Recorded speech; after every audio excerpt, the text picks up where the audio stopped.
आइए चेलक सर के साथ सीखें एक नई बात। इस क्रम में देखें संधि। संधि किसे कहते हैं? तो चूंकि हम भाषा की बात कर रहे हैं, भाषा वर्ण है, तो वर्णों के मेल से जो विकार उत्पन्न होगा वो क्या कहलाएगा? संधि। वर्णों के मेल से उत्पन्न विकार को संधि कहते हैं। इनके 3 भेद हैं। कौन कौन से? एक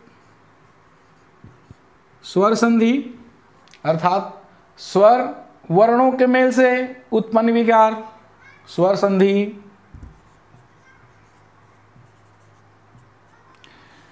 व्यंजन संधि, व्यंजन संधि। व्यंजन संधि, व्यंजन वर्णों के मेल से जो विकार उत्पन्न होगा, व्यंजन संधि। उसी प्रकार से तीसरा क्या है? विसर्ग संधि। तो विसर्ग संधि किसे कहते हैं? तो इसके साथ, इन दोनों का, किसके साथ? विसर्ग के साथ स्वर और व्यंजन वर्ण के मेल से जब विकार उत्पन्न होगा तो उसे हम विसर्ग संधि कहेंगे। अब इनको विस्तृत से समझते हैं। तो स्वर संधि को पहले देखें। स्वर संधि के 5 भेद होते हैं। ठीक है? कितने? 5 भेद होते हैं स्वर संधि के। दीर्घ स्वर संधि, गूढ़ स्वर संधि, वृद्धि स्वर संधि, य स्वर संधि और अयादि स्वर संधि। अब इनका विस्तार से अध्ययन करते हैं। कब दीर्घ स्वर संधि होगा? अर्थात ये स्वर संधि 2 स्वर वर्णों के मेल से जो उत्पन्न विकार है या जो स्वरूप में परिवर्तन होता है वही संधि कहलाता है। तो स्वर संधि में सबसे पहले देखते हैं, पहला नियम कहें या दीर्घ स्वर संधि कहें। तो देखें दीर्घ स्वर संधि। देखिए दीर्घ स्वर संधि, दीर्घ स्वर संधि किसे कहते हैं? सवर्ण। सवर्ण मतलब समान वर्ण है ना। तो ये स्वर्ण, जब सवर्ण कैसे हों? स्वर हों, वो आपस में मिले और मिलकर दीर्घ बन जाए तो उसे हम दीर्घ स्वर संधि कहते हैं। जैसे एक उदाहरण लें तो अ धन आ, ये मिलकर आ बनाए। तो इस आधार पर देखें तो एक उदाहरण है अन्न धन अभाव। क्या हो गया? अन्ना भाव। अब दूसरा देखें विद्यालय, आ धन अ बराबर आ। तो कैसे? विद्या धन लय। तो यहां आ और यहां अ दोनों मिलकर क्या बनाया? आ विद्यालय, विद्यालय। तो इस प्रकार से देखें। और देखें उदाहरण, तो देखिए 3 हमने देखा। एक अ और अ मिलकर आ बना, अन्न और अभाव, अन्ना भाव। दूसरा हमने देखा तो आ और अ मिलकर आ बना, विद्या धनालय, विद्यालय। तीसरा अ धन आ मिलकर आ बने, शिव धन आलय, शिवालय। इसके बाद और देखते हैं तो यहां पर देखें ई, छोटा ई और बड़ा ई और ई मिलकर बड़ा ई बन रहा है। जैसे उदाहरण में देखें गिरी धन इंद्र, और यह बन गया गिरिंद्र। उसी प्रकार से बड़ा छोटा ई और बड़ा ई मिलकर ई बन रहा है।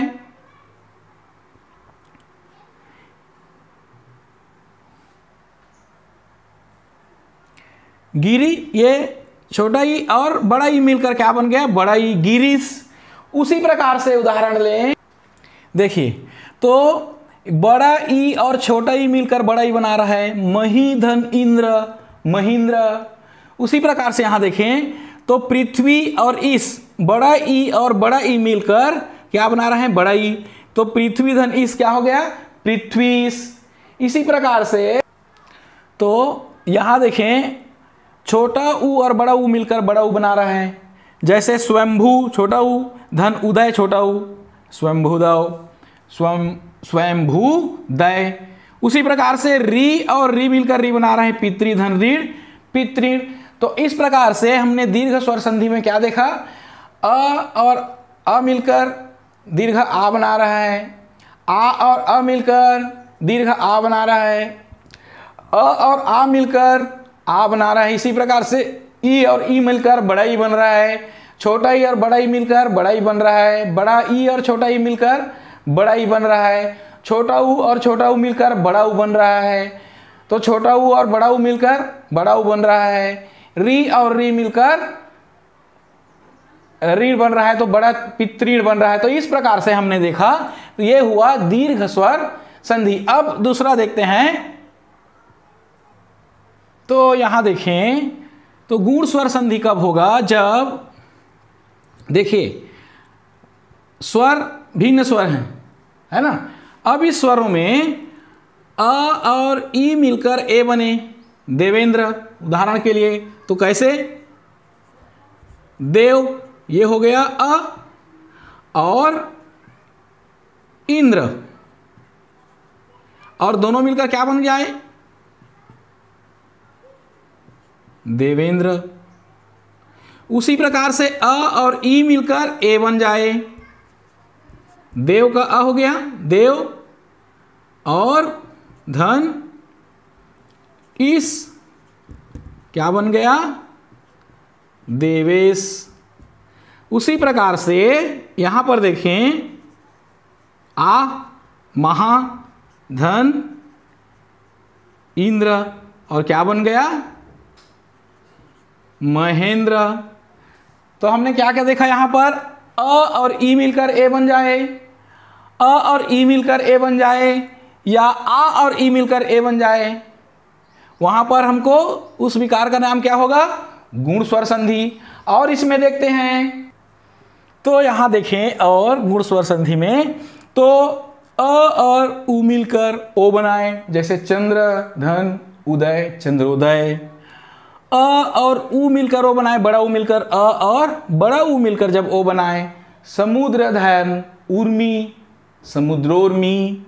उसी प्रकार जब आ और उ मिलकर ओ बनाए, महाधन उत्सव महोत्सव, और जब आ और बड़ा उ मिलकर ओ बनाए, गंगा धन उर्मी गंगोर्मी। उसी प्रकार से जब अ और री मिलकर अर हो जाए, देवधन ऋषि देवर्षि, आधन री मिलकर अर बन जाए, महाधन ऋषि महर्षि। तो इस प्रकार से जब जिनके में मेल से जब विकार उत्पन्न हो रहा है, तो हम उसको क्या बोल रहे हैं, गुण स्वर संधि। अब इसके बाद देखते हैं, अब यहां समझने के लिए है वृद्धि स्वर संधि में, जब अ के साथ ए आए या ऐ आए और उसके आने से ऐ हो जाए, तो वहां पर वृद्धि स्वर संधि।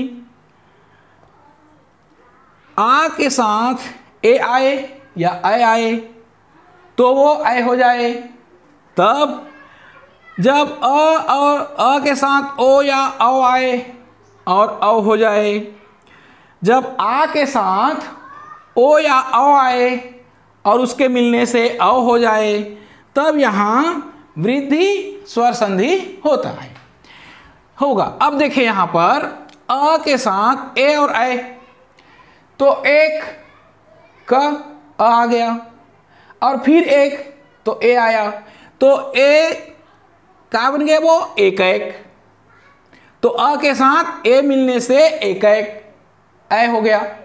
उसी प्रकार अ के साथ ऐ, नौ धन ऐश्वर्य नौ ऐश्वर्य, तो ऐ का मात्रा लग गया वहां पर। आ के साथ ए आए, सदा धन एव सदैव, या आ के साथ ऐ आए, महाधन ऐश्वर्य महेश्वर्य। उसी प्रकार से जब अ के साथ ओ आए या औ आए, तो परम धन ओजस्वी परमोजस्वी, अ के साथ औ आए, परम धन औषध परमौषध। उसी प्रकार से आ के साथ ओ या आ के साथ औ आए, तो आ के साथ ओ महाधन ओजस्वी महाओजस्वी, और उसी प्रकार से आ के साथ औ आए, महाधन औषध महाऔषध। तो इस प्रकार से हमने देखा ये होता है वृद्धि स्वर संधि। अब देखते हैं यण स्वर संधि।